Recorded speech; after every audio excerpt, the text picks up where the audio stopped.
Shalom, selamat pagi Bapak Ibu Saudara yang dikasihi Tuhan. Kita bertemu kembali dalam acara Renungan Pagi Spiritual Life. Dan pagi hari ini kita akan melanjutkan pembacaan Alkitab kita yang terambil dari Lukas 9 ayat 49 sampai 50. Judul perikop ini adalah seorang yang bukan murid Yesus mengusir setan. Saya akan bacakan bagian firman Tuhan ini bagi Bapak Ibu Saudara sekalian. Yohanes berkata, "Guru, kami lihat seorang mengusir setan demi namamu. Lalu kami cegah orang itu karena ia bukan pengikut kita." Yesus berkata kepadanya, "Jangan kamu cegah, sebab barang siapa tidak melawan kamu, ia ada di pihak kamu." Saudara yang kasih dalam Tuhan Yesus Kristus, di ayat yang baru saja kita baca, dijelaskan bahwa suatu kali Yohanes yang merupakan salah satu dari murid Kristus melaporkan bahwa mereka melihat salah seorang yang bukan murid mengusir setan demi nama Tuhan. Kemudian para murid Kristus mencegah orang tersebut karena ia bukan pengikut Kristus. Lalu Kristus berbicara kepada Yohanes, janganlah mereka menghalangi orang tersebut, sebab barang siapa yang tidak melawan mereka atau para murid, maka ia ada di pihak mereka.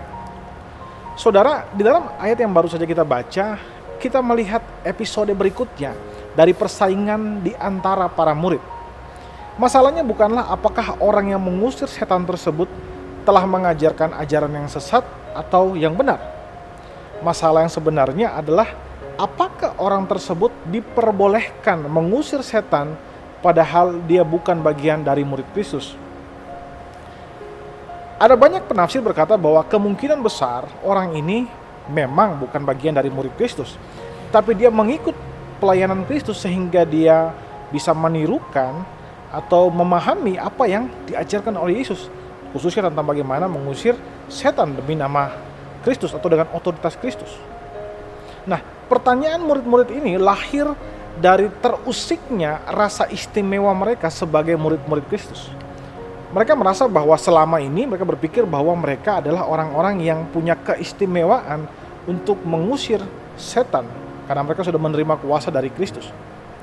Namun ternyata faktanya mereka menjumpai hal yang berbeda. Ada orang lain yang dapat melakukan apa yang biasa mereka lakukan. Nah, saudara, ketika orang lain di luar murid ini bisa melakukan apa yang bisa mereka lakukan atau apa yang biasa mereka lakukan, maka ini berarti bahwa persaingan di antara mereka untuk menjadi yang terbesar itu semakin lebih berat. Karena bukan lawan mereka bukan hanya orang-orang yang ada dalam 12 murid itu saja, tapi juga orang-orang yang ada di luar mereka. Hal ini karena mereka bukan hanya bersaing di antara mereka, ya, tapi juga bersaing dengan orang-orang di luar dari murid-murid itu. Saudara, dari kisah ini kita belajar bahwa seringkali kesombongan membuat kita kehilangan rasa sukacita ketika kita melihat keberhasilan orang lain. Kita melihat keberhasilan orang lain bukan sebagai berkat, tapi sebaliknya kita melihatnya sebagai ancaman bagi kehidupan kita. Kesombongan juga membuat kita mudah menjadi iri hati dengan keberhasilan orang lain. Karena itu saudara, hendaklah kita mau menerima sesama kita dengan segala keterbatasan dan kekurangan mereka, dan juga keberhasilan mereka. Bukan karena kita lebih baik daripada mereka, ya, tapi karena kita melihat mereka bagian dari rencana Allah dalam mengerjakan seluruh kehendak Allah di dalam dunia ini, termasuk orang-orang yang mungkin di luar komunitas kita, yang memang dipakai oleh Allah. Karena itu saudara, dari firman Tuhan hari ini, kita belajar bahwa seringkali iri hati bukan lahir dari ketidaksukaan terhadap keberhasilan orang lain, tapi dari perasaan tersaing.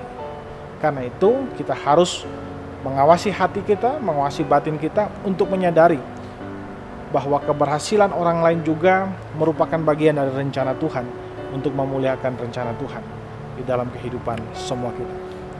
Mari saudara, kita ambil waktu sejenak untuk kita merenungkan firman Tuhan yang baru saja kita dengarkan. Saudara, apakah saat ini saudara sedang merasa iri terhadap keberhasilan orang-orang di sekitar saudara? Marilah kita mengambil waktu sejenak untuk mendoakan hal tersebut. Berdoalah agar Tuhan memberikan saudara kemampuan untuk mengasihi dan menerima semua orang tanpa kecuali.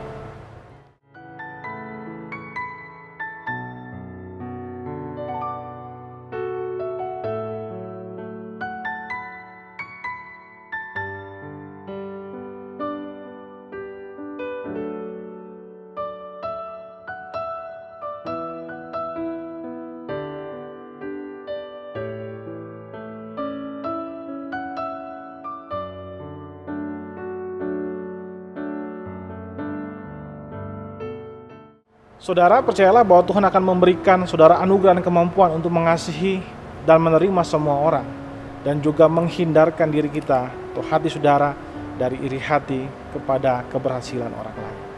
Mari saudara, kita tundukkan kepala, kita berdoa.